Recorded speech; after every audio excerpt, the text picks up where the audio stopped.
Homework નથી કરતો? હે કેમ મમ્મી નથી કરાવતા હોમવર્ક? શું કહે છે મમ્મી? હે ના પાડે છે હોમવર્ક નથી કરવું એમ? સાચું બોલજે, હોમવર્ક કેમ નથી કરતો ઘરે? બોલ તો. બહાર ગયો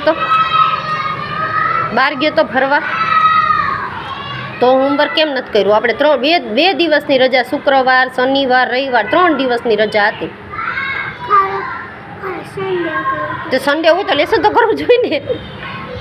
હે હું તને અહીંયા ઊભો નહીં થવા દઉં, 5 પેજ કરાવીશ. કેટલા? જ્યાં સુધી તારા 5 પેજ પૂરા નહીં થાય ને ત્યાં સુધી તારા 5 પેજ પૂરા નહીં થાય ને ત્યાં સુધી ઊભો નહીં થતું. લખવા માંડ, ચાલ લખવા માંડ. ફટાફટ 5 પેજ મારે પૂરા જોઈએ આજે. ક્યાં પહોંચો? ચાલ લખવા માંડ.